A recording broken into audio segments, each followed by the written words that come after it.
and that's when they get the 5 o'clock report. Captain, to help you with this, we're gonna kind of go over what was set out. Give us some idea of some of the information that I received. Next page, Charles. This one actually shows us the 11, the new information forecast, the track. They're still forecasting Morehead City right now as being the predominant landfall without a storm probably should go over.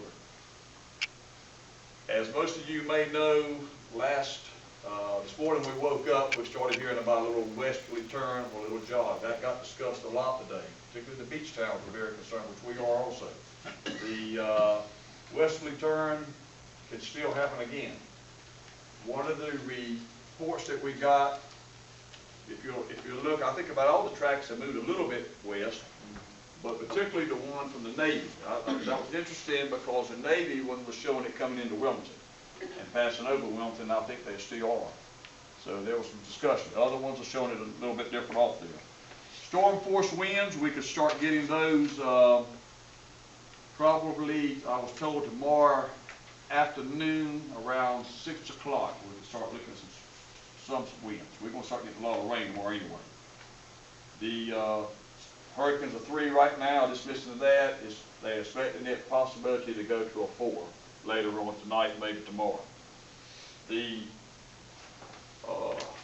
storm Charles was the next one, and I think I've kind of hit that one as far as movement and everything. North-northwest, but like I said, it could. The north-northwest would be best for us. Hopefully it stays that way and won't hit the other west.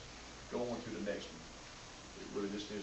All right, as you can see here, well, this morning it was showing out in this area. Brunswick County didn't quite get into it. Now, if you'll look at it, it's going all the way over and catching the little outskirts of Myrtle Beach. So that's where it was. That was an 11 o'clock track, and that's changed a little bit more too. So it looks like, you know, we are going to get storm force winds, what we were told. It could be between 60 and 70 miles an hour is almost, probably be a minimum. We're going to get at least that from it. Rainfall, well, let's go to the next one. I'll just the model. This model, yesterday, all of these were, I guess, were kind of off here and headed right straight to Morehead. As you'll see, there's some of them now have come a little closer to over this way to Wilmington and Jacksonville. So I thought that was pretty interesting the way that changed.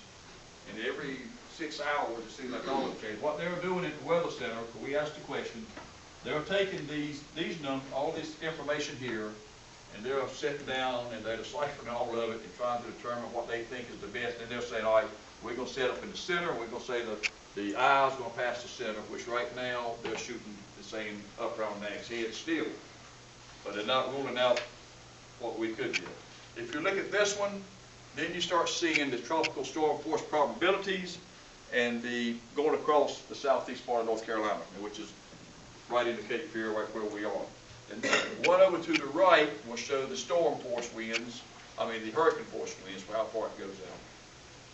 They did say that we could have possibility of getting some winds of Hurricane 1. So that would be probably maybe the worst case we get, at least I hope that. This next one,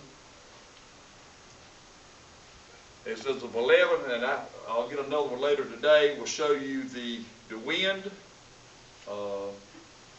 And I think the one there that I was looking at about goes out, well, right in here is where we are. So you're showing the 68, 70 mile an hour wind. Not quite the hurricane force one, but it's getting close.